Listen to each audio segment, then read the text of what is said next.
Hello friends, welcome to my channel Dhanashree classes. बघा, आजच्या या व्हिडिओमध्ये आपण प्रजासत्ताक दिन याबद्दल मराठीमधील भाषण इथे बघणार आहोत. ठीक आहे, कशा पद्धतीने भाषण द्यायचं स्कूलमध्ये आणि ते मराठीमधून कशा पद्धतीने द्यायचं, इंग्रजीमध्ये भाषण कशा पद्धतीने द्यायचं, स्पीच कसं द्यायचं, त्याचा व्हिडिओ मी ते अपलोड केलेला आहे.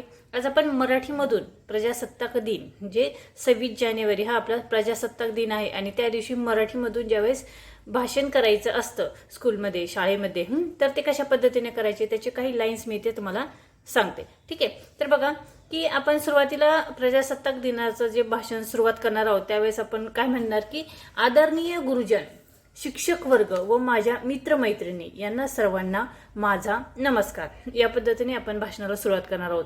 आता हे जे भाषण आहे मी पॉइंट्समध्ये इथे लिहिलेलं आहे, त्यामुळे तुम्हाला समजण्यास लवकर सोपं जाईल.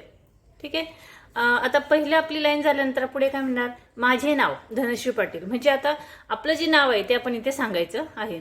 पुढे, आज 26 जानेवारी हा दिवस आपण प्रजासत्ताक दिन म्हणून साजरा करतो.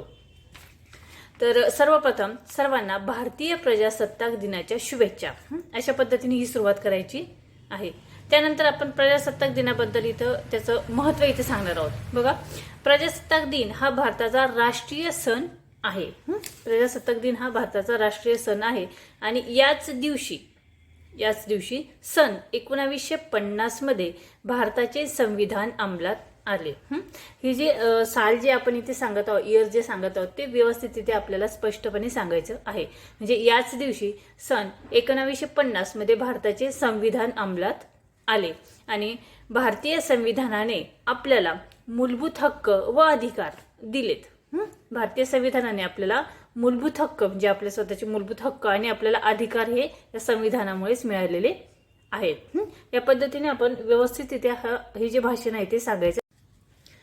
त्यानंतर पुढे, भारत हा विविधतेत एकता असलेला देश आहे, या पद्धतीने सांगायचं आहे.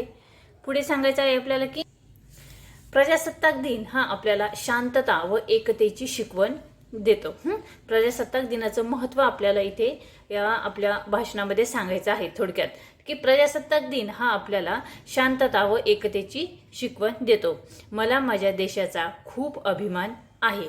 जय हिंद, जय भारत आणि वंदे मातरम, जय जवान जय किसान, या पद्धतीने आपण घोषवाक्यही बोलू शकतो. ठीक आहे, अतिशय सोप्या अशा भाषेमध्ये हे मराठीमधून जे स्पीच आहे ते मी ते लिहिलेलं आहे. तुम्ही याच पद्धतीने स्पीच स्कूलमध्ये सांगू शकता आणि तुम्हाला हवं असेल तर तुम्ही काही याच्यामध्ये अजून काही ॲड करून सांगू शकता. म्हणजे प्रजासत्ताक दिनाबद्दल अजूनही काही महत्त्वाचे पॉईंट्स तुम्ही इथे काढून सांगू शकता.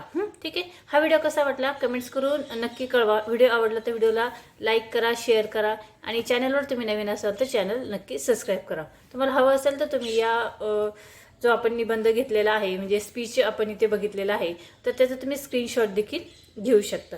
ठीक आहे, पुन्हा भेटूया पुढच्या व्हिडिओमध्ये.